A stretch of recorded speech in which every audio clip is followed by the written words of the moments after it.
अस्सलाम वालेकुम के नावल्स पर आप सबको वेलकम। एक खूबसूरत नावल के साथ हाजिर हैं जिसका नाम है बहारों की सुबह अफशां में। नावल की राइटर हैं अनीज़ा सईद। चलें नावल की जानिब बढ़ते हैं। ओफ खुदा, यहाँ तो रंगो नूर का सैलाब आया हुआ है, गोया शादी की कोई तकरीब हो। हाल में दाखिल होते ही अस्मा रोशनियों और झिलमिल कपड़ों चमकते आवेज़ों को देखकर तकरीबन चिल्ला उठी। एक मैं इस सफ़ेद यूनिफॉर्म में वहाँ बैठी कितनी अहमक लगूंगी। खैर, अहमक तो तुम वैसे ही लगती हो। रक्षी ने हस्बे मामूल इसे जलाया। खुदा के वास्ते यहाँ ना लड़ने बैठ जाना। और अस्मा डियर, अगर तुम भी ऐसी ही मज़ाइका खेज सूरत और हुलिया बनाकर नज़म पढ़ना चाहती हो तो हमें माफ़ कर दो। हम चलते हैं। इसी कॉलेज के हॉस्टल से किसी लड़की से उधार कपड़े जेवर पहनकर सुना लेना नज़म। फौजिया ने एक ही सांस में पूरी बात कर दी। नहीं खैर, अब ऐसी भी बात कोई नहीं। अस्मा खज्जल हो गई। मेरा मतलब था कि शायद ये झिलमिल सामीन की बेसारत पर समाज से ज़्यादा असर करती हो। अब चुप भी कर जाओ। हिना और सादिया एक साथ बोली, आगे जगह लेने की कोशिश करो। और फिर वो लोग जल्दी से दूसरी कतार में जाकर बैठ गईं। काश इंतज़ार साहब यहाँ भी आ जाएं, जज बनकर। लैला ने बड़े खुशू व खुजू से दुआ मांगी ताकि इनको एक्सो सेक्टर दावतनामा दे सकें सालाना ड्रामा का। लो, तुम्हारी दुआ कबूल होती नज़र आती है। वो इंतज़ार अली ही है ना? फौजिया ने आंखें सुकेट कर देखते हुए कहा। हाँ वही हैं, हिना ने खुशी से जवाब दिया। अब मज़ा आएगा फंक्शन का। और इंतज़ार अली साहब इन्हें देखकर मुस्कुरा दिए। भाई कितना मुआवजा देते हैं तुम्हारे कॉलेज वाले इस मोरल सपोर्ट का तुम्हें, वो पूछ रहे थे। और वो सब एक दूसरे की तरफ देखकर मुस्कुरा दी। और ये वाक़या था कि इस साल इंटर कॉलेजिएट फंक्शंस के तहत 5वीं कॉलेज का 5वां मुशायरा था, जो वो सिर्फ इस बहाने अटेंड करने आई थीं कि वो अस्मा की मोरल सपोर्ट के लिए जा रही हैं। मगर वहाँ जाकर वो खुलखपाड़ा मचाती कि सब तंग ही आ जाते। और अब के भी यही हुआ। आज तो इन्हें और भी चीखने का मौका मिला। मीर मुशायरे के तौर पर ये कौन सा अजूबा बिठाया है उन्होंने। स्टेज पर फौजिया ने इसके कान में सरगोशी की। वाकई वो कोई अजूबा ही लगते थे, क्योंकि वो इतने बूढ़े थे कि कानों से इन्हें कुछ सुनाई न दे रहा था। बार बार लड़कियों से शेर दोहरवाते और थे भी कोई गैर मारूफ से शायर। मुझे तो 20वीं सदी में इनका वजूद ही पुरसरार लग रहा है। ऐसे लोग तो अब आसार कदीमा में बदल गए होंगे। इसने इनकी तरफ देखते हुए कहा। और ऐन इसी वक्त इसके आगे बैठे शख्स ने पीछे मुड़कर इसे घूरा। वो घबरा सी गई। अब मैं मिसरा तरह के साथ करा लगाती हूँ। नई शायरा की आवाज़ उभरी। कस के लगाना भाई, वो सब इकट्ठी चिल्लाईं। और एहतियात से लगाना, कहीं मीर मुशायरा को कुछ हो ना जाए। इसने मजीद लुकमा दिया। और फिर वही 16 बार आंखें इसे घूर रही थीं। ये जो शख्स मेरे आगे बैठा है 100 साल पुराना सांप लगता है। अब इंसान के रूप में आ गया है, शायद क्योंकि आंखें बिल्कुल नहीं चपकता है। जैसे ही इस शख्स ने गर्दन मोड़ी, इसने पास बैठी रक्षी से कहा, तो फिर तुम इसको स्नेक चार्मर सपेरा कहो। मैंने सुना है कि सांप पकड़ने वाले सांप पकड़ने के लिए वैसी ही प्रैक्टिस करते हैं, आंखें न झपकने वाली। वैसे भी 100 साल के पुराने सांप को क्या पड़ी कि आदमी बनकर सीधा मुशायरे में चला आए। रक्षी ने जवाब दिया। अस्मा की बारी आई तो इन सब ने वाह वाह करके हाल सर पर उठा लिया। और मुंतजमीन इनको चुप करा करा के थक गए। शायद इसी शोर का नफसियाती असर था कि अस्मा ने पहला इनाम जीत लिया था। ये इसका इस साल चौथा पहला इनाम था। मुशायरे के बाद चाय पीते हुए मैथ्स की लेक्चरार जो इनके साथ आई थीं को मजबूर करके इंतज़ार अली साहब को सालाना ड्रामे का दावतनामा दिलवा ही दिया। बहैसियत एक शायर और ड्रामा निगार के आप बतौर नकाद हमारे प्रोग्राम में शरीक होइएगा। रक्षी अपने जाम में बड़े बड़े अल्फाज बोलकर इनको अपनी तरफ से दावत दे रही थी। हमने इस दफ़ा रोमियो एंड जूलियट स्टेज किया है। हमारी अदाकारी पर, कॉस्ट्यूम्स और हमारे इंतज़ाम पर तबसरा ज़रूर कीजिएगा। लैला मज़ीद लुक्मे दे रही थी और वो खुशदिली से मुस्कुराते हुए दावतनामा कबूल कर रहे थे। ये हमारे हॉस्टल के सपोर्टर्स हैं, इनकी लेक्चरार ने कहा, जिनका नाम इन्हें खुद भी मालूम नहीं था।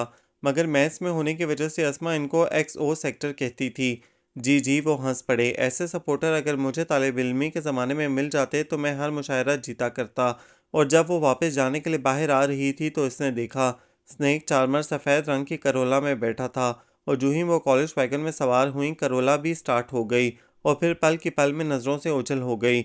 वो लोग BA फाइनल में थीं, हॉस्टल में रहती थीं और 6 दरवेश के नाम से पहचानी जाती थीं। फौजिया कॉलेज की ड्रामेटिक सोसाइटी की सदर थी और इस साल का ड्रामा इसे तैयार करना था। वो सब भी इसके साथ लगी हुई थीं। अस्मा के मुशायरे ख़त्म हुए तो ड्रामा सर पर आन खड़ा हुआ। इन्होंने रोमियो एंड जूलियट का इंतखाब किया था और खूब मेहनत कर रही थीं। सादिया को रोमियो और हिना को जूलियट बनाने का फैसला किया गया, मगर हिना किसी तरह मान ही नहीं रही थी। प्लीज़ हिना, आखिर क्या मुसीबत है? फौजिया तंग आ गई। देखो प्लीज़, थोड़े दिन रह गए हैं और मुझे अब तक कोई ढंग का बंदा नहीं मिला। और अगर मैंने तुम्हें यह एजाज़ दे दिया है तो इसमें इतना करने की क्या ज़रूरत है? नहीं, मुझ में इतना कॉन्फिडेंस नहीं है, मुझसे नहीं होगा। कोशिश तो करो, क्या मेरी मदद नहीं करोगी? फौजिया आखिर हिना को कायल करने में कामयाब हो ही गई और फिर सबके बैकअप की वजह से वो रिहर्सल्स में गनीमत करने लगी। 15 दिन के कलील अरसे में इन्होंने तैयारी की और 16वें दिन वो अपने शाहकार को स्टेज पर ले आईं। इंतज़ार अली साहब हस्बे वादा दूसरे 2 निकादों के साथ मौजूद थे। इनकी दुआएं रंग लाईं और ड्रामा बेहद कामयाब रहा। इंतज़ार अली साहब भी तारीफ़ कर रहे थे। भाई वो जूलियट किधर है? इसने तो कमाल कर दिया। इन सब के मारे खुशी के दांत अंदर नहीं जा रहे थे। हिना की तवक्का के ऐन खिलाफ इसकी एक्टिंग पर पहला इनाम मिल गया। याहू! वो सब नारे मार रही थीं। इसका अपना दिल भी इस पहली कामयाबी पर मारे खुशी के कांप रहा था। ज़िंदगी में कभी किसी और सरगर्मी में हिस्सा नहीं लिया था और अब पहली ही दफ़ा कामयाब हो गई थी। ड्रामे के बाद 2 दिन थकन उतारने में गुजरे। तीसरे दिन वैसे ही इतवार था। लैला, सादिया और रक्षी तो लाहौर ही में मुकीम अपने रिश्तेदारों की तरफ चली गईं और वो बड़ी बोर होती रहीं। वो सब मज़ेदार खाना खा रही होंगी। फौजिया ने बेदिली से मूंग की दाल खाते हुए कहा, और क्या कभी चाची मुझे भी लेने आ जाते ना? हिना ने भी चेहरा उदास बना लिया। ओफो, तुम लोग तो बहुत बेवकूफ़ हो। आसमां तंग आ गई। 3 दिन से मैं सुन रही हूँ बोर हो गए। खाना अच्छा नहीं, ये वो। इंसान अगर बोर हो रहा हो तो इसे चाहिए कि अपने लिए खुद तफरीह ढूंढे, और नहीं तो ये म्यूज़िक ही सुन लो तुम लोग। वो पास पड़े कैसेट प्लेयर का बटन दबाने ही लगी थी कि हिना चीखी, खुदा के वास्ते बेहंगम गाने मत लगा देना, जिनका ना कोई सर होता है ना पैर। इसको असमा के पॉप सिंगर से भी बड़ी सख्त चिढ़ थी। ठीक है, ये भी नहीं सुनना तो जाओ जाकर शादमान से कोक ही पी आओ। कम से कम ठंडी आहें भर भर कर दर्जा हरारत तो कम न करो। असमा ने एक और तजवीज़ पेश की। गुड आइडिया, चलो शादमान चलें कोक पीने। फौजिया खुश होकर बोली, मगर तुम हमें मशवरे दे रही हो, खुद नहीं चलना क्या? नहीं, मेरा कल मैथ्स का टेस्ट है और मैं फेल होकर एक्सो सेक्टर की खूनख्वार नज़रों का सामना नहीं करना चाहती कम अज़ कम। आसमा ने रसान से जवाब दिया और फिर वो दोनों ही वार्डन से इजाज़त लेकर शादमान चल दीं। एमएफ से पियेंगे कोक, नहीं कुछ और। हिना ने चलते हुए कहा, ठीक है, ये फैसला वहाँ ही जाकर करना। फौजिया ने पर्स बगल में दबाया और चंद ही मिनटों में वो लोग एमएफ तक पहुँच गईं। दरवाज़ा खोलकर अंदर दाखिल हुई तो बाहर की तेज़ रोशनी के बाद अंदर एकदम अंधेरा सा लगा। 2 लेमोनेड, फौजिया ने अंदर खड़े लड़के से कहा जो बैक वक्त वेटर और मैनेजर का काम किया करता था। जी बेहतर, वो काउंटर छोड़कर वेटर बन गया। 5 मिनट बाद ही लेमोनेड ले आया। ये लेमोनेड है? फौजिया पहले घूंट के बाद ही बोली, ना मीठा ना नमकीन, ना खट्टा और ना ही फीका। ये क्या चीज़ है? मेरा ख्याल है ये लीमू इन्होंने बतौर तस्दीक ग्लास के साथ लटकाए हुए हैं कि यह वाकई लेमोनेड है, और कीमत देखो, 5 रुपए फ़ी ग्लास। इसको तो 2 रुपए भी नहीं देने चाहिए। हिना भी जोश में आ गई। इसको कहते हैं गुनाह बिल-इज़्ज़त। फौजिया मज़ीद बोली, आप बेशक इसका एक पैसा भी ना दें। वेटर कम मैनेजर गिड़गिड़ाया, क्यों, हम आपके रिश्तेदार हैं, हम आपको पैसे ज़रूर देंगे, मगर आइंदा यहाँ आने और कम से कम लेमोनेड पीने की गलती कभी नहीं करेंगे। हिना ने 10 रुपए मेज़ पर रखते हुए कहा और उठ खड़ी हुई, और अचानक इसकी नज़र मोतियों के बने हुए पर्दे के पीछे वाली मेज़ पर पड़ी। 2 लड़के इन्हें देखकर मुस्कुरा रहे थे, जबकि वो ये समझकर इस वेटर की शामत ला रही थीं कि इनके अलावा और कोई यहाँ मौजूद नहीं है। इसको एकदम ही अपना बोलना बुरा लगा। चलो फौजिया, आप निकलें यहाँ से, इसने हल्की सी आवाज़ में फौजिया से कहा।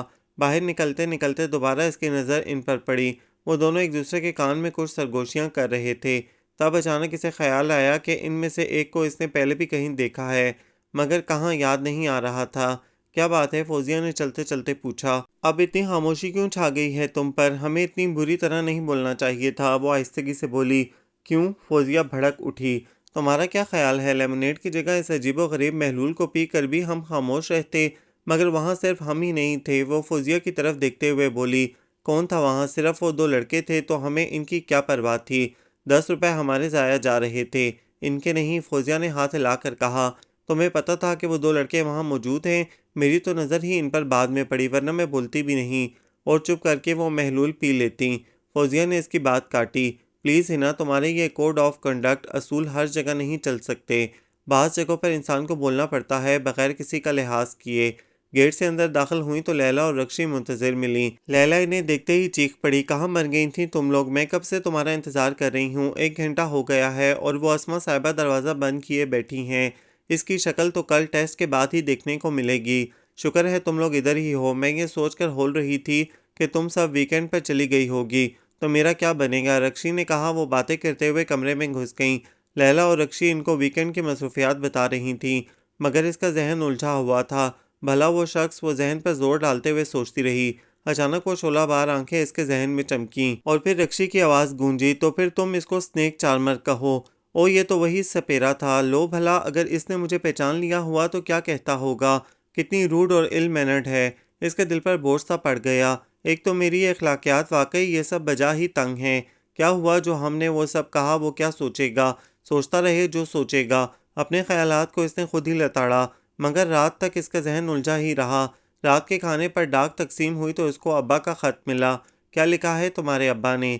क्या हाल है इनकी गायों का। रक्षी ने इसे खत पढ़ते देखकर कहा, अब्बा ने एक और गाय खरीद ली है। वो अगले वीकेंड पर नहीं आएंगे मुझसे मिलने, क्योंकि नई गाय को पाक पतन शरीफ सलाम कराने ले जाना है।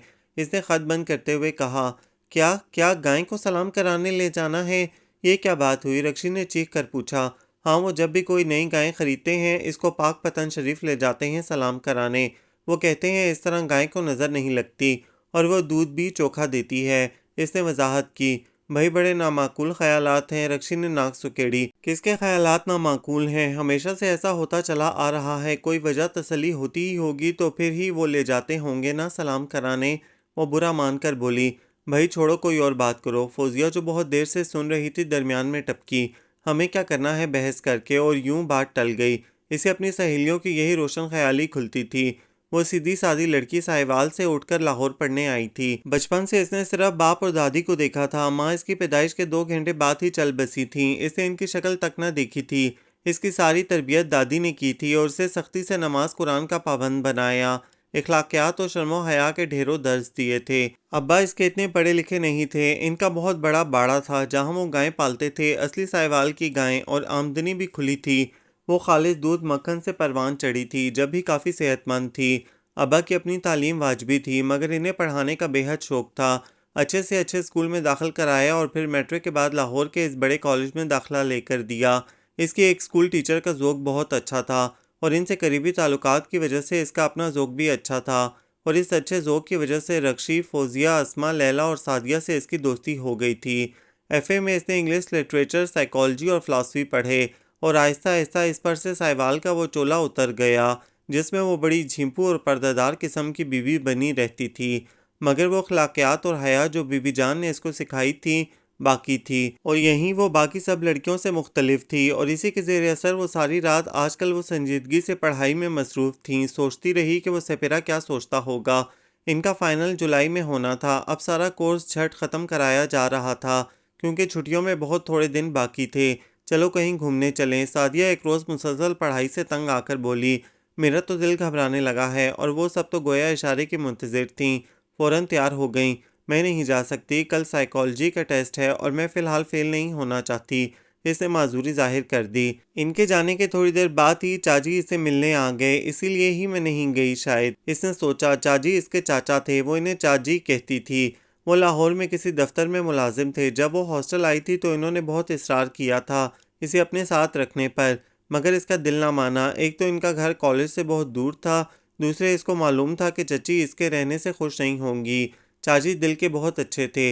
इसके इनकार पर भी वो इससे नाराज़ नहीं हुए, बल्कि अक्सर इससे मिलने आते रहते थे। चाची इससे पढ़ाई वगैरह के मुतालिक पूछते रहे। वो इसके लिए रसमलाई लाए थे। इनके जाने के बाद जब वो मिट्टी का बर्तन उठाए अंदर आई तो वो लोग घूम फिर कर वापस आ चुकी थीं। कितना पढ़ लिया तुमने। आसमा ने इसके हाथ से बर्तन ले लिया। ओए रसमलाई भाई, तुम्हारा साहिवाल अभी गुमा नहीं, ये चाची लाए हैं। कोई भी लाया हो। फौजिया ने फ़ौरन ही प्लेट में डालकर खाना शुरू कर दिया। बड़ी मज़ेदार है, लगता है साहिवाल की किसी गाय का दूध है। वो अब इस मजाक की आदी हो चुकी थी, हंस पड़ी। मेरे साथ ज़रा मॉल चलती हो। लैला ने दरवाज़ा खोलकर अंदर झांका। क्यों। इसने नज़रें किताब पर जमाए हुए ही पूछा। भाई देखो ना, मौसम अच्छा हो रहा है और फिर आलू मेथी पका है आज, जो खाने का कतई मूड नहीं। वहाँ से बर्गर खाएंगे। रक्षी ने वजह बताई। और कौन कौन जा रहा है। इसने उठते हुए पूछा। कोई भी नहीं, सब बोर हैं, किसी का मूड नहीं बन रहा। प्लीज़ तुम चलो, मुझे कुछ कार्ड्स भी लेना है फिरोज सन से। अब इनकार मत करना। रक्षी ने लजाजत से कहा। चल रही हूँ बाबा, तुम वार्डन से तो पूछ आओ। इसने बालों में ब्रश करते हुए कहा। और जब तक रक्षी वापस आई वो बाल बनाकर पर्स लिए खड़ी थी। रक्षे पर चलते हैं, जल्दी पहुँच जाएंगे, वापस वैगन पर आ जाएंगे। रक्षी ने तजवीज़ पेश की। ठीक है, इसने मुख्तसर जवाब दिया। रक्षे पर वो सीधी फिरोज सन्स पहुंची। तुम किताबें देखो, मैं कार्ड्स ले आऊं। रक्षी ये कहकर कार्ड्स वाले कॉर्नर की तरफ चली गई और वो उर्दू सेक्शन की तरफ मुड़ गई। मुख्तलिफ किताबें देखते हुए अचानक इसकी नज़र मुस्तनसर हुसैन तारड़ की किताब पर पड़ी। काफ़ी अर्सा पहले एक रिसाले में इसने इसका एक बाब पढ़ा था और इस वक्त ही से यह ख़रीदने का इसे बेहद शौक़ था। अब वो किताबी सूरत में आई थी। इसने किताब उठाने के लिए हाथ बढ़ाया ही था कि एक और मजबूत हाथ वो किताब उठा ले गया। ये मैं ख़रीद रही हूँ। अचानक इसके मुंह से ये अल्फाज निकले, मगर ये मैं ले चुका हूँ, मेरा मतलब है उठा चुका हूँ। गंभीर सी आवाज़ इसकी समाज से टकराई और जूं ही इसकी नज़र अपने मुखातिब पर पड़ी, एक करंट सा इसके जिस्म में दौड़ गया। सपेरा अपनी पुरसरार आंखों समेत इसके सामने खड़ा था। वो घबराई हुई रक्षी की तरफ चल दी। वो बिल हाथ में पकड़े इधर ही आ रही थी। कुछ मिला, कोई नई चीज़ आई? इसने करीब आकर पूछा। हाँ आई थी, तारड़ की खाना बदोश, मगर ली नहीं। क्यों, क्या पैसे नहीं थे? पैसे मुझसे ले लो। रक्षी ने पर्स खोला। नहीं, एक ही कॉपी थी, मेरे लेते लेते ही बिक गई। इसकी आवाज़ में खफगी आ गई। कितना शौक था पढ़ने का, इतनी जल्दी ख़त्म हो जाती हैं अच्छी किताबें। अब न जाने कब दोबारा छपें। चलो कोशिश कर लेंगे, कहीं और से मिल जाए शायद। रक्षी ने तसल्ली दी। बिल देकर वो बाहर निकल आई। फिरोज सन्स के पास बर्गर बनाने वाले का ठेला सा था। 2 बर्गर लेकर वो आर्ट सेंटर वाले स्टॉप की तरफ चल दी। रक्षी से ज़रा आगे थी कि अचानक जनीकों से वो निकला और किताब इसके हाथ में थमा दी। लीजिए मोहतरमा, आपका शौक अधूरा न रह जाए। वो कुछ कहे सुने बगैर गड़प से कारपेट की दुकान में घुस गया। एक लम्हे के लिए वो किताब हाथ में पकड़े गुमसुम खड़ी की खड़ी रह गई, मगर फिर फौरन ही इसने किताब अपने हैंडबैग में ठूंस ली, क्योंकि ट्रांसपेरेंट लिफाफे में से इसका टाइटल साफ नज़र आ रहा था। रक्षी थोड़ा दूर जाकर मुड़ी। क्या बातें वहीं खड़ी रह गईं? जल्दी करो, वैगन ना निकल जाए, फिर मिलनी मुश्किल हो जाएगी। और वो गुमसुम जहन के साथ तेज तेज चलने लगी। हॉस्टल आकर भी वो परेशान ही रही। कितना फजूल आदमी था, अगर पहले ही मुझे ले लेने देता तो इसका क्या जाता। फजूल बदतमीज़, अगर मुझे भरी सड़क पर नक्कू बनने का ख्याल ना होता तो मैं दुकान तक इसके साथ ही चली जाती और इसके मुंह पर दे मारती किताब। वो देर तक सोचती रही। आखिर इसने मुझे समझा क्या था, अब इसका क्या करूं? इसने किताब बैग से निकाली। अगर अक्षी ने देख ली तो ज़रूर पूछेगी कहाँ से आई किताब। इसने अपने ट्रंक में कपड़ों के नीचे छुपा दी। इसका अता पता मालूम होता तो मैं ये किताब ज़रूर इसके मुंह पर जाके दे मारती। वो इसे दिल में कोसती रही। क्या बात है, बड़ी अपसेट लग रही हो? दूसरे दिन भी इसका मूड ठीक ना हुआ तो अस्मा ने इसे गौर से देखते हुए पूछा। इसे खाना बदोश का गम लग गया है शायद। रक्षी ने कुर्सी पे आगे पीछे झूलते हुए कहा। मुझे ये फिक्र है कि अब्बा का कोई ख़त क्यों नहीं आया अभी तक, और ना ही वो खुद आए हैं मिलने के लिए। कोई गाय शायद बीमार हो गई होगी। रक्षी ने इसे शरारत से देखते हुए कहा। मैं परेशान हूँ और तुम्हें मजाक सूझा हुआ है, इसने बेजारी से कहा। दरअसल इसके चचा डंगर डॉक्टर हैं। ये इसलिए खुश हो रही है कि खुदा न ख्वास्ता कोई गाय बीमार हो गई तो चचा का कारोबार खूब चमक उठेगा। लैला ने जवाबी हमला किया। ऐथे मेरा मग्गा सी ओ कौन ले गया? 5 रुपए दा काटा पै गया। इधर मेरा मग था कौन ले गया? 5 रुपए का नुकसान हो गया। फौजिया गुमशुदा चीज़ों से मुतालिक अपना मखसूस गाना गाते हुए अंदर दाखिल हुई। भाई मेरा मगा किसी ने देखा है? इसने इधर उधर देखते हुए कहा। इसे हमने न वारदात में शामिल कर लिया है और कल ही सादिया अपने म्यूजियम वाले चचा के हवाले कर आई। अस्मा ने इसे इतला दी। दुहाई है दुहाई, 5 रुपए का मग, हाय मेरा प्यारा मग। फौजिया ने शोर मचाते हुए कहा। दरअसल किस्सा यह है कि सुबह रुखशंदा बीबी ने हाथ धोए तो शायद साबुन उंगलियों पर लगा रह गया। बस ये इसी की कारस्तानी है कि मग शरीफ फिसलता हुआ नीचे जा गिरा। लैला ने इसे सच बात बताई। तो अब मैं क्या करूं, किस में चाय पीऊं? फौजिया फिर चीखी। जाओ कुनौन दी बारबरेन से मग और ले आओ। हिना का मूड अब तकरीबन ठीक हो चुका था। इसने मशवरा दिया। दिमाग सही है तुम्हारा, इसके तो मैंने पहले ही 5 रुपए देने हैं, फिलहाल इसका सामना नहीं कर सकती। तो फिर ऐसा करो कि चाय पीना ही छोड़ दो, और तो कुछ हो नहीं सकता। अस्मा ने गोया किस्सा तमाम किया और फौजिया इनको कोसती हुई बाहर चली गई। छुट्टियों में 5 दिन बाकी रह गए थे। कल मैं आप लोगों का फाइनल टेस्ट लूँगी, मैडम ने ऐलान किया। कल नहीं मैडम प्लीज़, आखिरी दिन। आखिर तैयारी में कुछ दिन तो लग जाते हैं, वो सब चीखीं। ये इंग्लिश लिटरेचर की क्लास थी और फिर सारी क्लास के एहतजाज पर इनका टेस्ट आखिरी दिन तक मुलतवी हो गया। वो और रक्षी दोनों इंग्लिश लिटरेचर में थीं। 2 दिन मुसलसल पढ़ पढ़ कर थक गईं। मेरी अजीज़ बहनों, मेरी अपील सुनो, लैला ने दर्द भरी आवाज़ में फरियाद की। देखो, आज से 2 हफ्ते पहले मैं पॉप इन पर एक कैसेट रिकॉर्ड करने देने की गलती कर बैठी हूँ। 3 दिन रह गए घर जाने में, तो प्लीज़ तुम में से एक अदद बंदा मेरे साथ चलो, दुखी लैला की मदद करो। सॉरी, मेरे सर में सख्त दर्द है। फौजिया तो इसी वक्त लेट गई और मैं और सादिया जा रहे हैं अनारकली फुटपाथ से किताबें खरीदने। तुम्हें पहले कहना चाहिए था, अस्मा ने भी जवाब दे दिया। तुम दोनों, इसने अपनी मजलूम निगाहें हिना और रक्षी पर मरकूज की। ना बाबा ना, रक्षी ने फौरन हाथ हिलाए। मुझे तो माफ़ करो, अगर मैं चली गई तो ये सब यहीं रह जाएंगी। इसने किताबों की तरफ इशारा किया और फिर मैं यकीनन फेल होकर ड्रैकुला के अताब का शिकार हो जाऊंगी। इसने अपने टीचर का हवाला दिया। इसको बेशक ले जाओ, इसने सब कुछ घोट कर पी लिया है 2 दिन में। रक्षी ने हिना की तरफ देखते हुए कहा, मम मैं कैसे जा सकती हूँ, अभी मैंने पूरा पॉप पढ़ना है और फिर मिल्टन की जान को रोना है। वो मिनमिनाई, 2 दिन मजीद है मिल्टन और पॉप के लिए। चलो उठो, मैं कोई बहाना नहीं सुनूंगी। तफ है ऐसे दोस्त पर जो वक्त पड़ने पर काम ना आए। इसने इसका बाजू पकड़कर उठाते हुए कहा, और इसके हजार मना करने के बावजूद इसका नाम भी कागज पर लिखकर वार्डन से इजाजत लेने चली गई। इसने बेचारगी से रक्षी की तरफ देखा। चलो अब बाल बना लो, कपड़े तुम्हारे ठीक हैं, रक्षी ने मुस्कुराते हुए कहा और फिर किताब पर झुक गई। चलो जल्दी करो, लैला वापस आकर अपने बैग में पैसे डालते हुए बोली। लो ये तुम ही रख लो। इसने कुछ पैसे इसको पकड़ाते हुए कहा, मेरा मूड हुआ तो कोई कैसेट खरीद लूंगी, किराया तुम्हारे जिम्मे। अब मैं कोई अपनी मर्जी से थोड़ा जा रही हूँ, तुम ज़बरदस्ती मुझे ले जा रही हो। लैला को घूरते हुए देखकर वो वजाहत करते हुए बोली, मौसम का हाल देखा है। वो सीढ़ियाँ उतर कर नीचे आई तो हिना ने कहा, क्या है, ठंडी हवा चल रही है और थोड़े बादल हैं, चलो रक्षा पे चले जाते हैं, जल्दी पहुंच जाएंगे। लैला पर जाने की धुन सवार थी। बाहर निकलते ही इनको रक्षा मिल गया। जल्दी करना, बूंदाबांदी शुरू हो गई है, इसने रिक्शे से उतरते ही कहा। किराया तो दे लूं, लैला ने पैसे रिक्शे वाले को पकड़ाते हुए कहा। वो पॉप इनकी तरफ चलने लगी। जी वो कैसेट दी थी रिकॉर्डिंग के लिए। लैला ने दुकान में खड़े लड़के की तरफ रसीद बढ़ाई। जी रिकॉर्ड हो गई है, इसने रसीद देखते हुए कहा और कैसेट निकाल दी। तुमने क्या लेना था, लैला ने इसे देखते हुए पूछा। वो आपदा परवीन की गज़लों का नया कैसेट आया, इसने लड़के से पूछा। जी नया तो नहीं आया, मगर पुराने ही गानों का नया एलपी आया है, इसने एक कैसेट इसकी तरफ बढ़ाते हुए कहा। गज़लें हों, फोक सॉन्ग्स ना हों। जी फोक सॉन्ग्स नहीं हैं, गज़लें ही हैं। वो मुस्कुराया। रंग बातें करे और बातों से खुशबू आए। आपदा परवीन की खूबसूरत आवाज़ गूंजी और फिर जैसे ही वो मुड़ी, इसे महसूस हुआ सामने खड़ा शख्स इसे बड़े गौर से देख रहा है। इसने नज़रें उठाकर देखा तो कानों की लौएं एकदम सुर्ख हो गईं। लैला कैसेट पैक करवा के पैसे दे रही थी। लैला जल्दी करो ना, इसने बेसब्री से कहा। अच्छा बाबा सब्र करो, चलते हैं। लैला ने बकिया पैसे पर्स में रखकर जूं ही दरवाज़ा खोला, एक कदम पीछे हो गई। हाय बारिश, बाहर बहुत तेज़ बारिश हो रही है, लैला ने आंखें फाड़ कर कहा।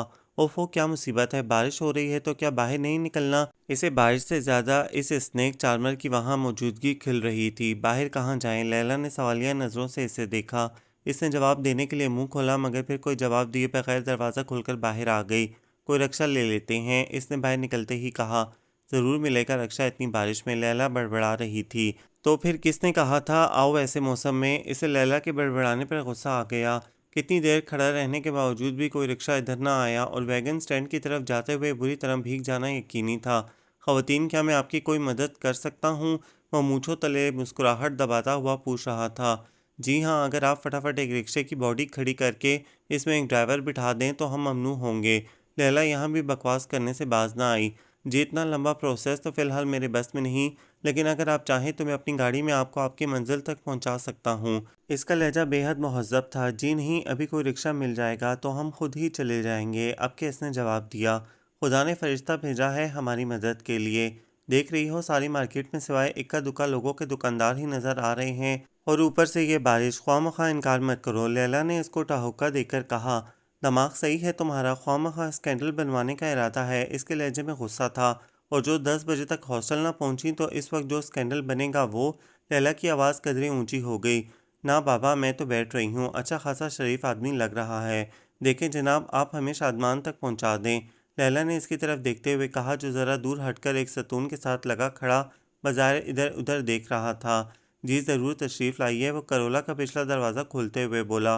और लैला हस्बे मामूल बगैर सोचे समझे बैठ गई। आज हो तुम भी क्या सोच रही हो, लैला ने इसे भी बुलाया। वो हिचकिचा रही थी, मगर तेज़ बारिश की बौछार ने इसे बैठने पर मजबूर कर दिया। जी तो शादमान में कहाँ है आपका घर, वो गाड़ी स्टार्ट करते हुए बोला। शादमान की जेल, मेरा मतलब है हॉस्टल जेल ही होता है ना, लैला कॉलेज का बताते हुए बोली तो वो ज़ोर से हंस दिया।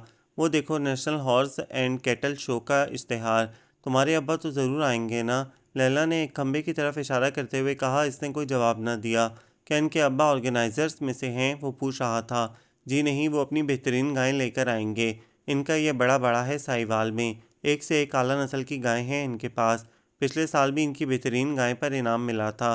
क्या आपके वो गायें आएगी जो पाक पतन शरीफ गई थी सलाम करने, लैला ने इसकी तरफ देखते हुए पूछा। इसने जवाब में इसको सिर्फ गुस्सा से घूरने पर इक्तफा किया। उफ, घूरो तो मत, लैला ने सहम कर आहिस्ता से कहा। अल्लाह मियाँ की गाय पाली है कभी आपके अब्बा ने? वो मोड़ काटते हुए पूछ रहा था। लैला खिलखिलाकर हंस दी। इसका तैश से बुरा हाल था। आपकी चॉइस बहुत अच्छी है। इसकी तरफ से जवाब ना पाकर वो दोबारा लैला से मुखातिब हुआ। आपकी रिकॉर्ड कराई हुई कैसेट मैंने भी देखी थी। बहुत अच्छे गाने थे इसमें। ख़ास तौर से वो गाना क्या था कि don't let me be misunderstand. जी शुक्रिया, लैला खुश होकर बोली। जी बस यही ज़रा आगे पिछला गेट। वो इसको रास्ता बताते हुए बोली। गाड़ी एक धचके से रुक गई। बहुत बहुत शुक्रिया जनाब, हम आपके हमेशा ममनू रहेंगे। लैला ने गाड़ी से उतरकर रस्मी इखलाक झाड़ा और इसके पीछे चल दी, जो बगैर कुछ कहे तेज़ी से हॉस्टल की तरफ जा रही थी। इखलाकियात का तो तुम्हें बड़ा ख्याल रहता है, फिर आज क्या हुआ? वो तकरीबन भाग रही थी कि लैला ने कहा। वो कोई जवाब दिए बगैर हॉस्टल में दाखिल हो गई। शुक्र है कि तुम लोग आ गई, हम बस परेशान होने ही लगे थे। फौजिया इनको देखकर बोली। शुक्र ही करो कि पहुंच गए, कैसे पहुंचे यह हमारा ही दिल जानता है। लैला मुस्कुराकर बोली। वो आंख के इशारे से हिना का गुस्सा दिखा रही थी। आपके अब्बा ने अल्लाह मियाँ की गायें पाली है कभी? लैला ने कपड़े निकालने के लिए अलमारी का पट खोलते हुए पूछा। इसकी शक्ल कुछ ऐसी मुज़ायका खेज हो गई थी कि खफगी के बावजूद हिना को हंसी आ गई और लैला तफसील से सबको पूरी बात बताने लगी। थोड़ी ही देर में सबके कहकहे कमरे में गूंजने लगे। बकिया 2 दिन बेहद मसरूफ़ गुजरे। टेस्ट देकर इन लोगों ने सारी पैकिंग की और तीसरे दिन वो लोग हॉस्टल छोड़ गईं। इसको लेने के लिए अब्बा आए थे। घर पहुंचकर इसने सुख का सांस लिया। वो बहुत दिनों के बाद साहिवाल आई थी। सब लोग इससे बेहद मोहब्बत जता रहे थे। बेबी जान को इसकी सेहत कमज़ोर लग रही थी। वो दूध और मक्खन ला ला कर दे रही थीं। काम करने वालियाँ बीबी के लिए कभी कुछ लेकर आतीं, कभी कुछ, और वो थी कि सरतापा पढ़ाई में गरक। कभी कभार किसी का खत आ जाता तो यूं लगता जैसे कोई खुशगवार झोंका हो। 3 माह इतनी सरहद से गुजरे कि पता ही ना चला और इम्तिहान की तारीख आ गई। वो वापस जाने के लिए तैयारी कर रही थी कि ट्रंक में सामान रखते हुए कई पुराने कपड़ों के नीचे पड़ी खाना बदोश इसके हाथ में आ गई और इसके साथ ही 2 शोलाबार आंखें इसके सामने कून सी मार गईं। पिछले 3 माह इस कदर मसरूफ गुजरे थे कि इसको भूल कर भी इस स्नेक चार्मर का ख्याल ना आया था। इतनी दफ़ा मिला मैं इसको इस किताब के लिए पैसे ही दे देती, इसने सोचा, मगर फिर इसे अपने ही ख्याल पर हंसी आ गई।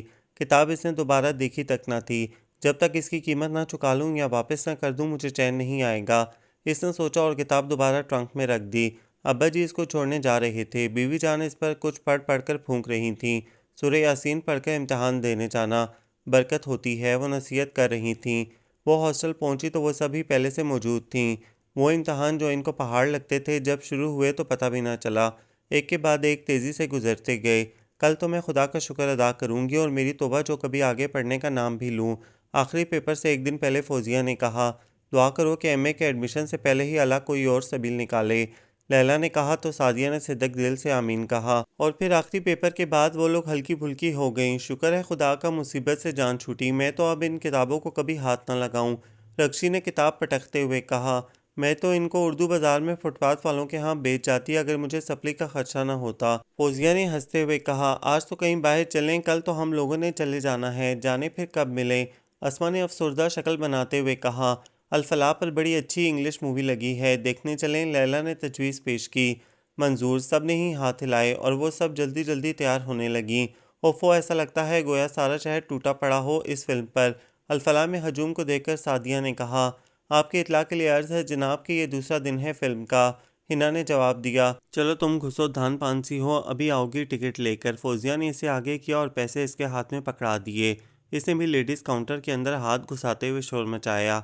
6 गैलरी, मगर वहाँ इस शोर में कौन सुनता था। पीछे से आते एक रेले ने इसे आगे धकेल दिया और अब वो बुरी तरह पिस रही थी। इसके साथ ही इसे महसूस हुआ कि पैसे अब इसके हाथ में नहीं रहे। इसने बमुश्किल खींचकर हाथ निकाला तो वो वाकई खाली हाथ था। वो सख्त मायूसी और बेचारगी की हालत में लोगों को हटाती बाहर निकल रही थी कि अचानक 6 टिकट और 1.5 रुपया इसके सामने आ गए। ये लीजिए मोहतरमा, टिकट और बकिया पैसे, और आइंदा ख्याल रखिएगा, चौथे शो में अकेले कभी ना आइएगा। वो टिकट और पैसे इसके हाथ में थमाकर कहता हुआ गायब हो गया और वह हैरान से टिकट लेकर लोगों के रश में से बाहर निकल आई। वह बड़ा मार्का मारा। इसे टिकट समेत आते देखकर सादिया ने खुशी से नारा मारा, कितनी अजीब बात है कि 3 माह के बाद मैं पहली दफ़ा लाहौर में बाहर निकली हूँ और ये फिर आ टकराया। ये कैसा इत्तेफाक है। और नसीहत कैसे कर रहा था, खिजर राह कहीं का। वो फिल्म देखते हुए सोच रही थी। फिल्म ख़त्म होने के बाद बाहर निकल कर भी वो गैर शऊरी तौर पर इसे देखती रही, मगर वो नज़र ना आया। दूसरे दिन सब लोग जाने को तैयार थे। हॉस्टल की बाकी लड़कियों से मिलकर जब वो आपस में मिलीं तो सबकी आंखों में आंसू थे। 4 साल का साथ छूट रहा था। बहुत से वादे वईद करके वो सब रुखसत हो गईं। घर आकर इसको एहसास हुआ कि दोस्ती कितनी कीमती शय है और किसी ज़हनी हम-आहंगी वाले साथी की संगत कितनी नेमत है। यहाँ वो सारा दिन बोर होती। कभी बीबी जान से थोड़ी-सी बातें कर लीं, कभी कोई काम कर लिया, किताबें पढ़ती रहती। शाम को अब्बा आते तो इनकी बातों के वो मुख्तसर जवाब देती। वो अक्सर अपनी किसी न किसी गाय का ही ज़िक्र करते, इनकी किस्में, इनकी खुराक और वो कुछ सुनती, कुछ अनसुनी कर देती या फिर इन पाँचों के आए हुए ख़तों का जवाब देती रहती। आहिस्ता-आहिस्ता वो इस रूटीन की आदी होती गई।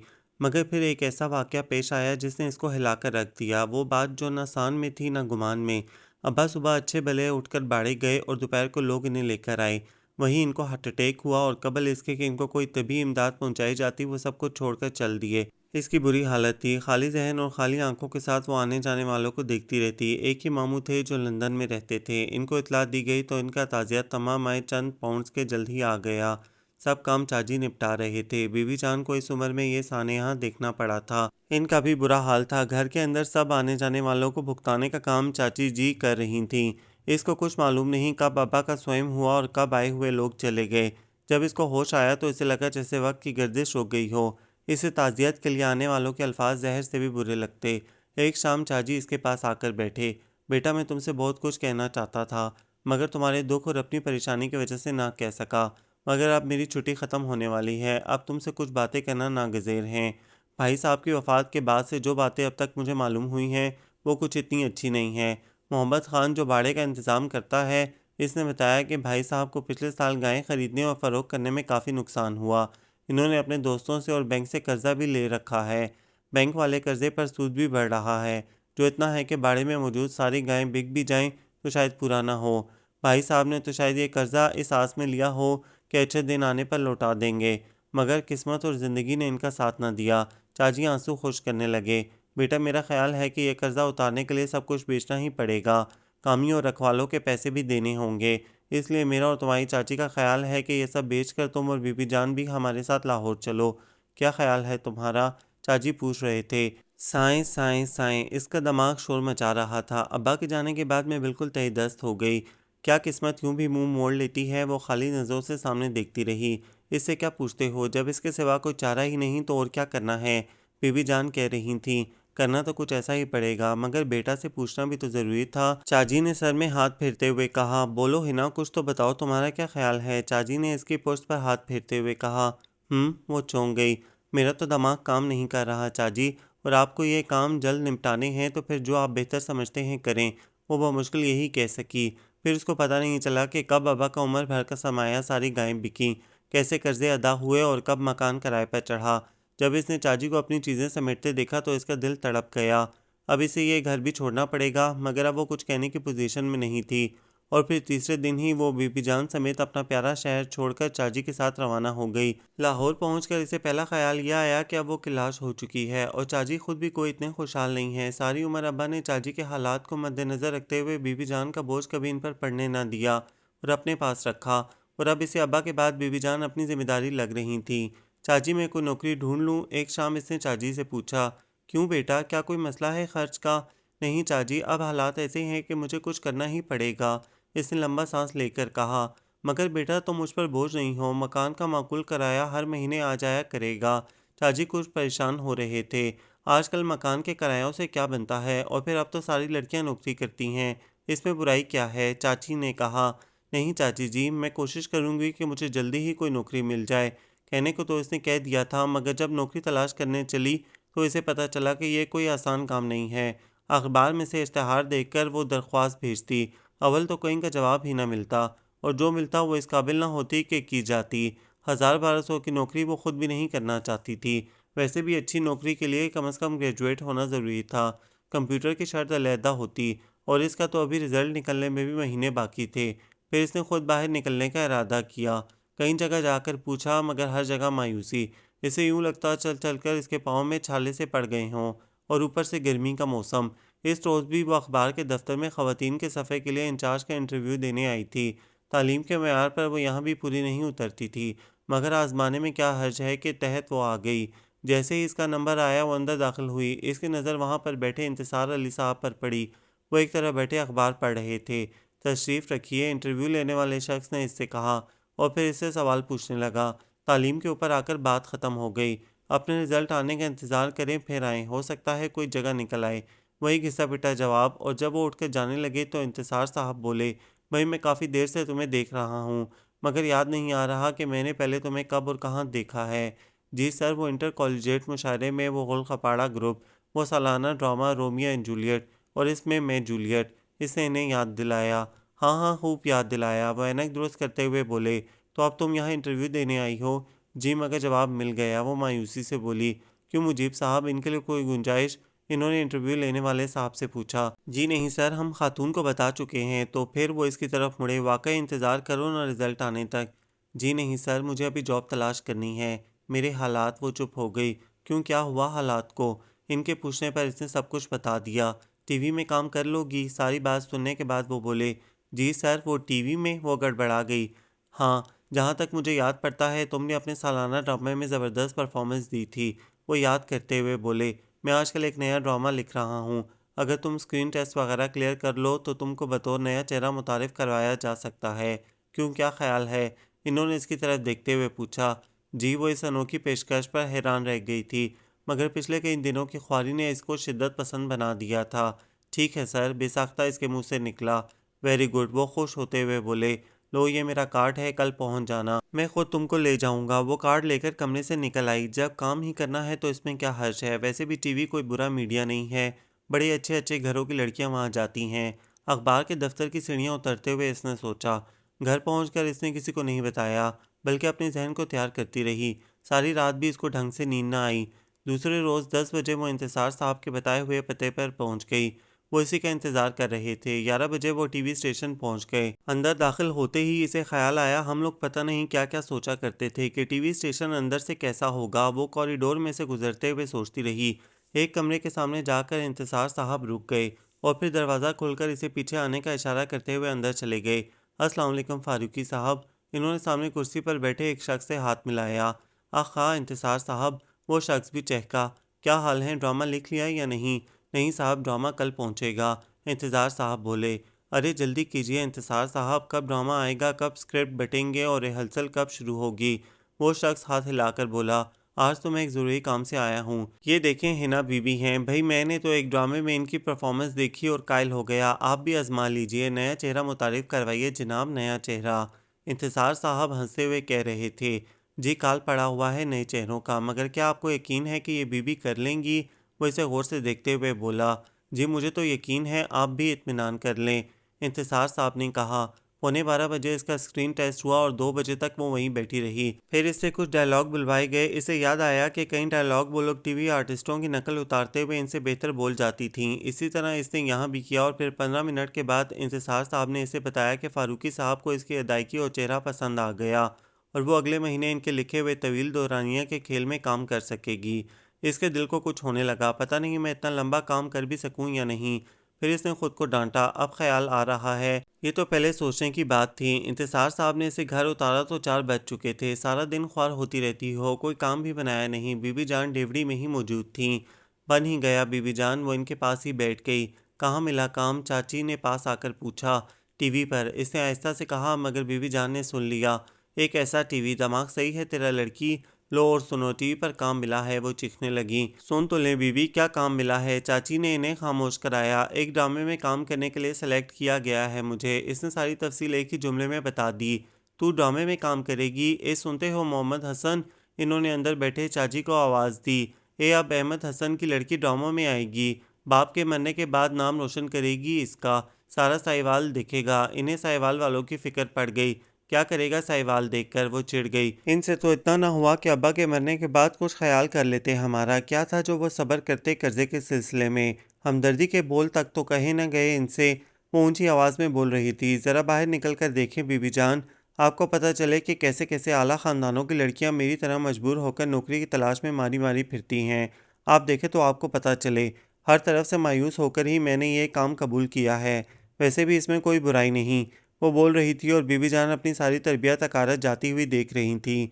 चाची बाहर निकल आए। आपको भी पता है चाची कि नौकरी मिलना कितना मुश्किल है, और फिर मैंने तो अभी ग्रेजुएशन भी नहीं किया, फिर मुझे कहाँ मिलती नौकरी? इसकी आंखों में आंसू आ गए। ठीक है बेटी, मगर ये टीवी पर काम करना कुछ अजीब सा नहीं लगता? नहीं, हमारे साथ कई लड़कियां इसी ज़माने में टीवी पर काम करती थीं जब हम पढ़ा करते थे। इसने एक दो लड़कियों को कई लड़कियां बना दिया और मैं देख कर आई हूँ, वहाँ का माहौल काफ़ी साफ़ सुथरा है। वो तीखन से बोली। बेटा, जब तुमने फैसला कर ही लिया है तो कुछ सोचा समझा ही होगा। चाची के लहजे में तज़ब्ज़ब था। बीबी जान अभी तक बड़बड़ा रही थीं। वो उठ कर अंदर चली आई। एक हफ्ता बाद ही इसको हमसाये के बच्चे ने आकर बताया कि इसका फ़ोन आया है। वो इसके साथ चल दी। इंतज़ार साहब का फ़ोन था। भाई तुम आ जाओ, स्क्रिप्ट मंज़ूर हो गया है। वो सलाम के बाद ही बोले। जी सर, मैं क्या अकेली ही टीवी स्टेशन चली जाऊं? नहीं, तुम यहीं आ जाओ, मेरे पास इकट्ठे चलेंगे। और फिर वो उनके दिए हुए वक्त पर पहुंच गई।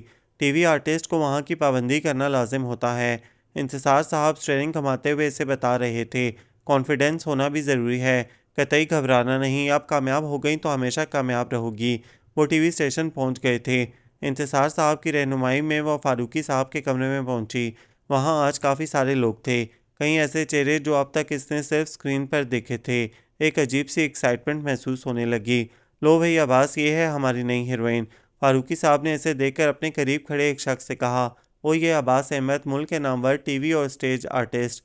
मैं इसके साथ काम करूंगी। इसको यकीन नहीं आ रहा था। हेलो, वो इससे मुखातिब था। हम सब आपसे ताउन करेंगे। अब आप खुद को यहाँ का हिस्सा ही समझें। वो मुस्कुराता हुआ कितना दिलकश लग रहा था, ये याद कर लें। फारूकी साहब का असिस्टेंट इसको कुछ कागज़ देते हुए कह रहा था। ये इसके डायलॉग थे और फिर असल काम शुरू हुआ। दिन मसरूफ़ हो गए। कैमरे के सामने जाकर पहले तो वो कुछ कंफ्यूज हुई, मगर फिर सबके हौसला दिलाने पर इसने अपने आप पे कुछ काबू पा लिया। रिहर्सल के बाद रिकॉर्डिंग शुरू हुई और सब ने ही इसके काम की तारीफ़ की। हफ्तों की मेहनत के बाद रिकॉर्डिंग मुकम्मल हुई और महीने की आखिरी जुमेरात को ड्रामा पेश किया गया। खुदाया आपके कामयाब कर देना। अब ना हुई तो फिर कभी ना हुई। वो दुआ मांग रही थी। वो चाची, चाची जी और बीबी जान के साथ बैठी ड्रामा देख रही थी। काश चाची का टीवी ब्लैक एंड वाइट ना होता, इसे कुछ इतना मज़ा नहीं आ रहा था। वाह भाई, काम तो तुमने खूब किया, चाची ने ड्रामे के बाद इससे कहा। हाँ, खूब काम किया, नाम डुबो दिया। कैसे मज़े से इस लड़के के साथ सड़कों पर फिर रही थी। बीबी जान को फिर गुस्सा आने लगा। छोड़े बीबी, ये सब कुछ कोई असली थोड़ा ही होता है। चाची ने इनका हाथ दबाते हुए कहा। पैसे कितने मिल जाते हैं बेटा? इसकी आंखों के सामने वो चंद सौ रुपए घूम गए। काफ़ी होते हैं, वो मुख्तसर सा जवाब देकर उठाई। और फिर वाकई सब लोगों ने इसे पसंद किया। टीवी पर नया चेहरा आने पर इत्मीनान का इजहार किया। प्रेस वालों ने भी इसका काम पसंद किया। इसको ड्रामे मिलने लगे, 30 मिनट के और फिर पूरे घंटे के ड्रामे। इसने और भी कई लोगों के साथ काम किया, मगर जो पेयर अब्बास के साथ बना वो किसी और के साथ ना बन सका। मिस हिना, आपसे एक बात कहूँ? वो ड्रामा प्रोड्यूसर नज़ीर अहमद के कमरे में बैठी डायलॉग याद कर रही थी कि अचानक अब्बास अंदर आ गया। जी फरमाइए, वो इसकी तरफ देखते हुए बोली। देखिए, मैंने बहुत से लोगों के साथ काम किया है, मगर जो बात आप में नज़र आई वो किसी और में नहीं। मैंने दिन में भी आपके ख्वाब देखने शुरू कर दिए हैं, वो सामने बैठा कह रहा था। आप किसी ड्रामे के डायलॉग तो नहीं सुना रहे? वो तमस्खर से बोली। नहीं, वो मुस्कुराया। मैं 100% सच बोल रहा हूँ, ये मेरे दिल की आवाज़ है। क्या आप अपने दिल में मेरे लिए कुछ महसूस नहीं करती? वो इतने दिलकश अंदाज में बात कर रहा था कि इसका दिल चाहा वो बोलता ही रहे। बताएं, क्या मैं आपको अच्छा नहीं लगता? और अब तो लोगों को भी हमारा प्यार इतना पसंद आ गया है। जवाब में वो होले से हंस दी। थैंक यू, वो दिलकशी से मुस्कुरा दिया। मगर मैंने कुछ नहीं कहा। फिर शुक्रिया किस बात का? वो उठते हुए बोली। आपने कहा नहीं और मैंने सुन भी लिया। वो हंस पड़ा। इसके चेहरे पर भी हल्की मुस्कुराहट आ गई और जूं ही वो बाहर आई, ठिठक कर रह गई। सामने से वो आ रहा था, बिल्कुल वही। इतने दिनों बाद इसने इसे देखा था, मगर इसकी शक्ल नहीं भूली थी। फैज़ान साहब, अब्बास ने इसे देखकर हाथ हिलाया। क्या हाल है जनाब के? ठीक हूँ, आप सुनाएं कैसे हैं? वो इसकी तरफ हैरत से देख रहा था, मगर मुखातिब अब्बास से था। जी बिल्कुल ठीक, अब इजाज़त दीजिए, हमें जल्दी है वरना बाबर साहब जलाल में आ जाएंगे। वो दोबारा इसे हाथ मिलाता हुआ आगे चला तो वो भी इसके पीछे चल दी। स्नेक चार्मर की आंखों में वही पुरानी चमक थी। ये कौन था? इसने अब्बास के करीब बैठते हुए पूछा। कौन? ये फैज़ान, ये बड़ा पहुंचा हुआ आदमी है जनाब। नेशनल कॉलेज ऑफ आर्ट से डिज़ाइनिंग में ग्रेजुएशन कर रहा है। अलहमरा में अक्सर मिलता रहता है, इसलिए जान पहचान हो गई। ये सेट डिज़ाइनर मतीन अहमद का दोस्त है। इसे इस सारे अरसे में पहली दफ़ा इसका नाम मालूम हुआ और ये पता चला कि वो क्या करता है। वो कुछ सोचते हुए आगे बढ़ गई। इस दिन वो आर्ट एंड स्टाइल पर कपड़े देख रही थी कि अचानक एक हाथ इसके कंधे पर पड़ा। इसने मुड़कर देखा। लैला! इसकी चीख निकल गई। शुक्र है पहचान लिया, वरना मेरा ख्याल था शोहरत की पट्टी आंखों में बन गई है तो क्या मालूम पहचानो भी के ना। और इसे शर्मिंदगी सी होने लगी। अब्बा के इंतकाल से लेकर अब तक इसने किसी को भी याद तक न किया था। मैं तो तुम पर इन्नल्लाह पढ़ चुकी थी, मगर तुम्हारे टीवी पर आने ने तुम्हारे होने का सबूत दिया। आखिर क्या आफताब पड़ गई थी तुम पर? इतने खत लिखे मगर एक का भी जवाब न मिला। और फिर इसने इसे सारी तफसील सुनाई। तो तुम अब्बा के इंतकाल की खबर हमें नहीं दे सकती थी?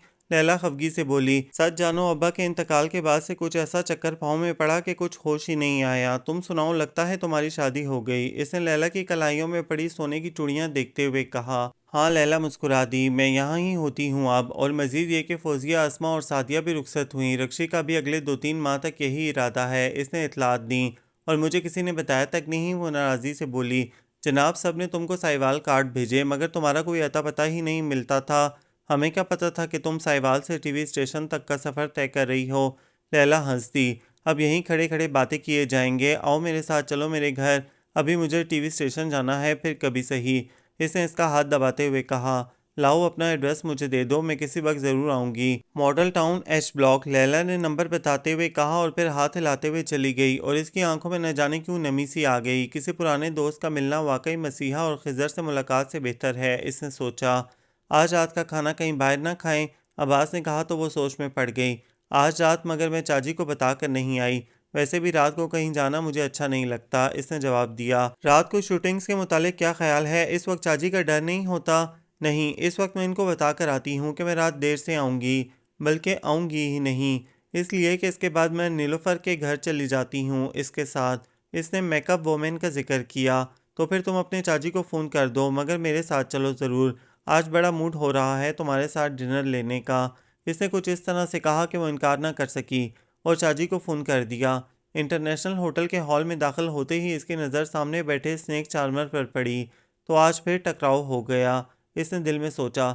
शुक्र है कि अब्बास मेरे साथ है। वो लापरवाही से बैठा 7 अप पी रहा था। वो एक कोने की मेज़ पर बैठ गए। अब्बास उठ गया तो वो तेज़ी से उठकर इधर ही आ गया। कुछ लोगों के चेहरे भी प्याज के परतों की तरह खोल के अंदर छुपे होते हैं, पता ही नहीं चलता कि असल चेहरा कहाँ है। मेज़ पर झुकते हुए इसने सरगोशी सी की। वो एकदम पीछे हट गई। मेरे साथ मार्केट से हॉस्टल जाते तक तो आपको स्कैंडल बन जाने का डर था। अब जो ये स्कैंडल लोगों की ज़ुबान पर और अखबारों में छपेगा, इसके मुतालिक क्या ख्याल है? मेरा मशवरा है आंखें और जहन खुली रख कर चलिए। वो इसे जवाब देने का मौका दिए बगैर ही तेज़ी से वापस मुड़ गया। जब अब्बास वापस आया तो इसके चेहरे पर पसीने के कतरे थे। क्या हुआ, ठीक तो हो? अब्बास ने पूछा। हाँ ठीक हूँ, वो नॉर्मल होते हुए बोली। क्या ख्याल है, मेरे साथ स्टेज पर काम करोगी? वो सलाद खाते हुए पूछ रहा था। मेरे चचा डायरेक्ट कर रहे हैं एक प्ले। नहीं, स्टेज पर मैं काम नहीं कर सकती, मैं तो इतने सारे लोगों को देखकर बेहोश हो जाऊंगी। इसने साफ इनकार किया। मर्जी है, मगर क्या मेरी बात भी नहीं मानोगी? वो झुककर पूछ रहा था। नहीं, मुझसे होगा ही नहीं तो मानूंगी क्या? इसने चोर नज़रों से स्नेक चार्मर की मेज़ की तरफ देखते हुए कहा। वो वहाँ नहीं था। इसने इत्मीनान का सांस लिया। अच्छा, देखने तो आओगी ना ड्रामा? हाँ, देखूंगी ज़रूर। हिना बीबी, आपने मुझे इतना मुतासिर किया है, इतना कि कोई हद नहीं। कसम अल्लाह पाक की, दिल चाहता है सारा वक्त बस आप निगाहों के सामने हों। ये फारूकी साहब थे जिन्हें टीवी वाले मस्त कलंदर कहते थे। जी सर, आप क्या कह रहे हैं? वो इनका लहजा देखकर हैरान रह गई। जी, मेरा दिल खुश कर दें, हर ड्रामे में आप होंगी, कंपेयरिंग भी करवाएंगे आपसे। ही। मस्त कलंदर अपनी मस्ती पर आ गए थे। आपको पता है कि मैं जल्द ही जनरल मैनेजर बन जाऊंगा। वो इसका हाथ पकड़ते हुए बोले। I love you Hina ji, I love you. इसने बमुश्किल अपना हाथ छुड़ाकर वही हाथ इनके मुंह पर दे मारा और तेजी से कमरे से बाहर निकल आई। गमो गुस्से से इसका जिस्म कांप रहा था। उफ, ये मेरे बाप की उम्र का आदमी, कमीना, उल्लू का पट्टा। इसे शर्म ना आई? कमबख्त, इसने मुझे इतना कमज़ोर कैसे समझ लिया, जैसे खुशामद ही करने लग जाऊंगी इसकी। वो कितनी देर तक नॉर्मल ना हो सकी और शाम तक पड़ी रही। शाम को उठी तो इसे याद आया कि आज अब्बास का ड्रामा था। वो सब कुछ भूल भाल कर जल्दी जल्दी तैयार हुई और भागम भाग ओपन एयर में पहुंची। ड्रामा शुरू हो चुका था। पास दिखाने पर इसे जगह मिल गई। वो फिर ड्रामा था कि लच्चरबाजी का तमाशा। वो ड्रामा देखते हुए सोच रही थी। शुक्र है मैंने इसमें काम करने की हामी नहीं भरी। घटिया डायलॉग, फजूल बातें, लोग सीटियां बजा रहे थे, तालियां बजा रहे थे। हिप हिप हो रहे और इसका दिमाग सुन हो गया। क्या आर्ट के नाम पर ये बाजारी बातें की जाती हैं? वो ड्रामा अधूरा छोड़कर उठ आई। एक ही दिन में 2 ठोकरों ने इसको परेशान कर दिया था। आखिर अब्बास ने ऐसे ड्रामे में काम क्यों किया? वो यही सोचती रही। तुमने पूरा ड्रामा क्यों नहीं देखा? अब्बास दूसरे दिन इससे मिलने आ गया। मेरी तबीयत ख़राब हो रही थी और वो ड्रामा भी इस काबिल नहीं था कि देखा जाता। इसने साफ गोई से कहा। तुम्हें शायद पता नहीं था कि वो सब फजूल डायलॉग भी इसमें शामिल हैं। पता क्यों नहीं था? पता था, अब्बास बड़े सुकून से कह रहा था। फिर भी तुमने इसमें काम किया, मगर क्यों? वो हैरत से पूछ रही थी। इसलिए कि स्टेज पर पैसा मिलता है और पब्लिक की यही डिमांड होती है हिना बेगम। इसने मालूमात बहम पहुंचाई। मगर पैसे के पीछे इतना भी क्या पागल होना। वो कुछ बुझ सी गई थी। टीवी स्टेशन चलना है, फारूकी साहब नया ड्रामा प्रोड्यूस कर रहे हैं। नहीं, मैं अब फारूकी के ड्रामे में काम नहीं करूँगी, इसने गुस्से से कहा। मगर क्यों, वो हैरान हुआ। इसने इसे सारी तफसील सुना दी। फिर तुमने क्या कहा? मैंने इसके मुंह पर थप्पड़ मार दिया। वो नफरत से बोली। तुमने थप्पड़ मार दिया फारूकी साहब को? क्यों अपनी रोज़ी पर लात मार रही हो? Oh my God! तुम्हें मालूम है वो मौजूदा जीएम के बाद सबसे पावरफुल शख्सियत हैं और जल्द ही वो खुद जीएम बन जाएंगे। उफ ना, तुम इतनी बेवकूफ़ हो। वो कुछ परेशान था। मैं चलता हूँ, कल मिलेंगे। वो यूं ही उलझा उलझा सा उठकर चल दिया और वो हैरत से इसे जाता दिखती रही। फिर कई दिन वो टीवी स्टेशन नहीं गई, घर ही में बैठी रही। फारूकी वाले वाक़े के बाद इसमें इतनी हिम्मत नहीं थी कि जाए, मगर इस दिन इसे याद आया कि इसे बाबर साहब ने अपने 30 मिनट के मज़ाहिया प्ले के लिए डेट दी हुई थी। वो तैयार होकर चली गई। बाबर साहब के कमरे की तरफ जाते हुए इसे अब्बास मिल गया। इतने दिन कहाँ रहे, पूछा तक नहीं। इसकी आवाज़ में हल्का सा शिकवा था। वो मैं ड्रामे में मसरूफ़ था। वो इसके साथ बाबर साहब के कमरे में दाखिल होते हुए बोला। और वैसे भी मैं कुछ परेशान था। यहाँ आकर मुझे मालूम हुआ तुम्हारा और फारूकी साहब वाला किस्सा यहाँ हर तरफ फैल गया है। क्या अजब कि कल को प्रेस में आ जाए। सहाफ़ी हर वक्त यहाँ जासूसों की तरह फिरते रहते हैं। आखिर क्या तुक थी इन्हें धप्पड़ मारने की? यहाँ का हर बंदा इनकी हर तरह की बात बर्दाश्त कर लेता है।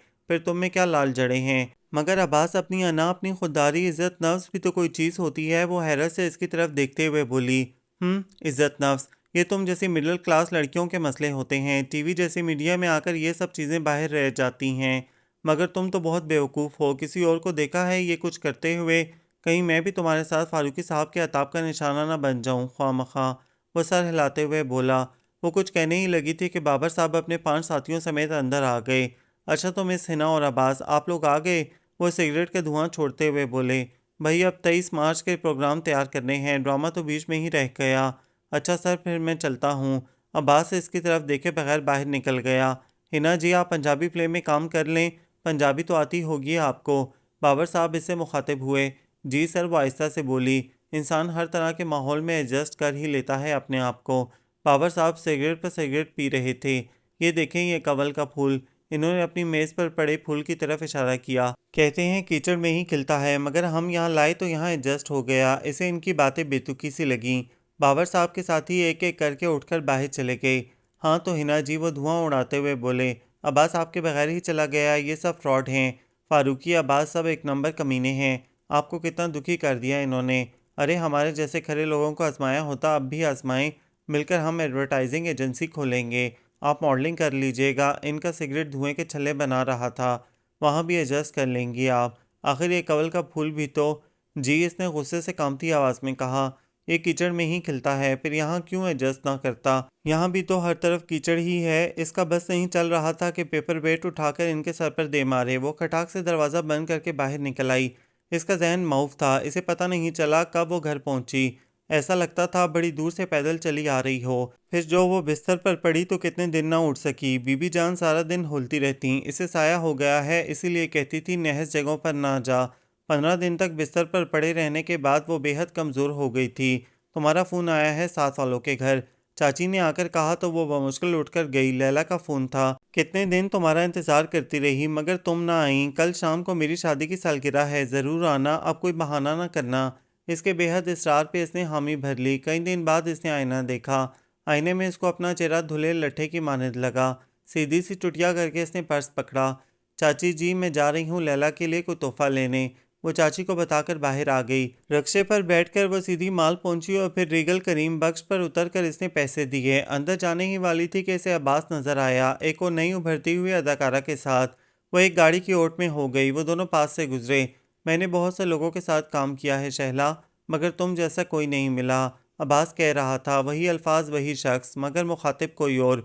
इसको लगा जैसे टांगे इसका साथ छोड़ रही हों। वो दोनों दूर चले गए थे। देख लिया या कुछ और देखने की ख्वाहिश है? इसके करीब से आवाज़ उभरी। वो इसी गाड़ी का दरवाज़ा खोल रहा था जिसकी ओट में वो खड़ी थी। आइए तशरीफ़ लाइए, मैं इतने एतमाद के काबिल तो हूँ कि आप मेरे साथ घर तक जा सकें। वो बगैर कुछ कहे फ्रंट सीट पर बैठ गई। मैंने कहा था ना कि प्याज के परतों की तरह कुछ लोगों के भी कई खोल होते हैं, मगर मुझे पता था कि तुम नहीं मानोगी। वो एकदम आपसे तुम पर उतर आया। फिर मैंने सोचा कि तुम खुद आजमा लो ताकि खाम ना रहो। अब्बास को मैं ज़ाती तौर पर जानता हूँ। मुझे मालूम है कि वो सख्त मादियत पसंद शख्स है। इसने जब अपना और तुम्हारा पेयर कामयाब जाते देखा तो तुमसे दोस्ती कर ली। वो अपने चचा की बनाई हुई फिल्म में अपने साथ तुम्हें लेना चाहता था, मगर इस वक्त जब तुम पूरी तरह इसके काबू में आ जाओ, मगर तुम्हें हत्थे से उखड़ते देखते ही इसने अपना रास्ता बदल लिया। और फिर वो फारूकी, वो बाबर, सब एक जैसे हैं, ऊपर से कुछ और अंदर से कुछ और। इसको सब कुछ मालूम था। ये लाइमलाइट, ये ग्लैमर तुम जैसे लोगों के लिए नहीं होता, ये इन लोगों के लिए होता है जो अपनी वज़ीरदारी का लिबादा बाहर ही उतार आते हैं। ये सब तुमको अपनी कामयाबी के लिए इस्तेमाल करना चाहते थे। इसका दिल धड़कना भूल गया और वो मोड़ काटते हुए बोला, मैं इतना बेवकूफ़ बना कि तुम्हें देखते ही तुम्हारे शहर में गिरफ्तार हो गया। याद है 2 साल कबल मीर मुशायरे पर फ़िक्रेबाज़ी जिस पर मुझे गुस्सा आ गया था, इसे वो खूबसूरत दिन याद आ गए। मगर क्यों आया था गुस्सा? वो आहिस्तगी से बोली, वो आपके चचा थे क्या?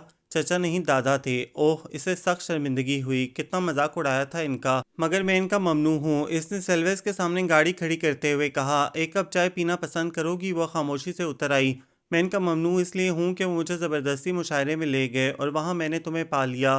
तुम्हें देखते ही मुझे महसूस हुआ कि तुम वाकई इस काबिल हो कि तुम्हें ज़िंदगी का साथी बनाया जा सकता है। मगर फिर मैं अपनी ही सोच पर हंस दिया। भला कोई तुक थी? ना तुम्हारा नाम मालूम ना पता। दोबारा तुमको फिरोज सांस पर देखा। इत्तेफाक से मैं भी वही किताब खरीदने लगा था जो तुम्हें पसंद आ गई। महज तुमसे बात करने के लिए मैंने बहस शुरू कर दी और तुम बगैर ज़्यादा बोले हट गईं। फिर तुम्हारे इश्तियाक का सुनकर तुम्हें वो किताब दे दी। पढ़ी थी तुमने? इसने झुककर पूछा। नहीं, मैंने अहद किया था कि जब तक इसके पैसे नहीं दे लूँगी पढ़ूंगी नहीं। वाह भाई, बड़ा अटल इरादा था। फिर कई दिन तुम नज़र ना आई। मैं तकरीबन मायूस हो चुका था कि कुदरत ने मुझे फिर तुमसे टकरा दिया। मैं इस दिन इत्तेफाक से अपने दोस्त की दुकान पर मौजूद था। तुमने कैसेट ली तो मुझे तुम्हारे ज़ौक़ का अंदाज़ा हुआ। और फिर कैसा इत्तेफाक था कि मैं तुम्हें छोड़ने तुम्हारे कॉलेज तक गया। मैं इस दिन बेहद खुश था। तुम्हें सुनाने को मैंने तुम्हारी दोस्त की चॉइस की तारीफ़ की। क्या था भला? Don't let me be misunderstand. वहीं मुझे पता चला कि तुम साहिवाल की रहने वाली हो। फिर तुम ऐसे गायब हुई जैसे थी ही नहीं। मैं 3 माह तक इन्हीं सड़कों पर फिरता रहा, शायद कहीं तुम नज़र आओ, मगर तुम कहीं नहीं थी। अपने जुनून पर मुझे खुद ही हंसी आती। ना कोई 3 माह के बाद मेरा इंतज़ार रंग लाया और ना तुम अल्फला में 6 गैलरी का शोर मचाती नजर आईं। मेरी इस वक्त की नसीहत याद है? याद है। इसको हंसी आ गई। दोबारा तो कभी चौथे शो में अकेली नहीं गई। फिर तुम दोबारा गायब हो गई। वो चाय का सिप लेते हुए बोला, मैंने सोचा कि शायद तुम यूं ही कभी फिर नज़र आ जाओ, मगर नहीं साहब। तुमने मेरे जुनून को मज़ीद हवा दे दी और मैं साहिवाल का कोना कोना छान आया। गायों के बाड़े तक देख डाले। पाक पतन शरीफ भी गया कि कहीं तुम नज़र आ जाओ किसी गाय को सलाम कराती हुई, मगर मायूसी हुई। मैंने सोचा कि अब तो अगर तुम्हारे लिए इज़्ज़त बेग की तरह तुम्हारे अब्बा की गाय भी संभालनी पड़े तो कोई मुज़ायका नहीं, मगर इसका मौका ही नहीं आया और तुम अचानक छम से टीवी स्क्रीन पर नमूदार हुई। पता चला कि तुमको इंतज़ार साहब लाए हैं टीवी पर। मुझे इन पर सख्त गुस्सा आया। ये मीडिया तुम जैसे लोगों के लिए वाकई नहीं था। फिर मैंने हर जगह तुम्हारा पीछा किया, जहाँ तुम जाती रहीं। मैं गैर महसूस तरीके से तुम्हारे पीछे रहा।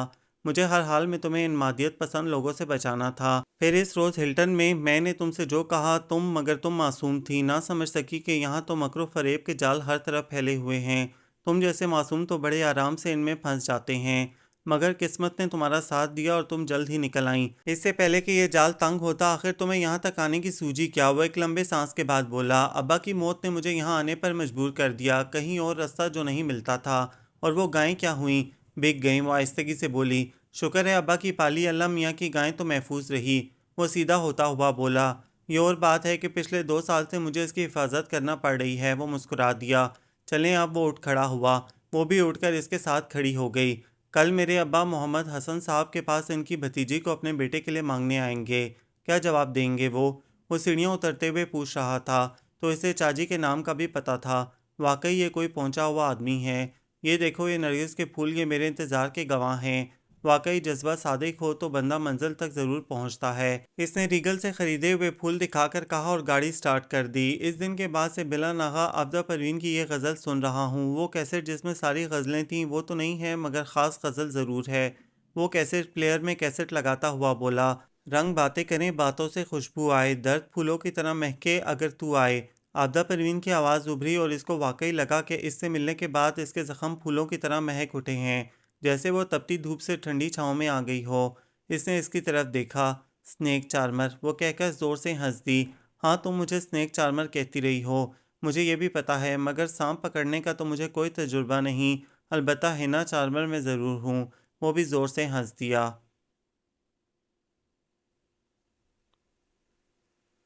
ये नावल आप सबको कैसा लगा कमेंट्स में अपनी तफसीली राय से आगाज़ ज़रूर कीजिएगा। हमें इंतज़ार रहेगा। हमारे चैनल को सब्सक्राइब करें और बेल आइकन ज़रूर प्रेस कर लें ताकि हर नई आने वाली वीडियो की नोटिफिकेशंस आपको मिलती रहें। हमारे चैनल को लाइक करें, शेयर करें, सब्सक्राइब करें।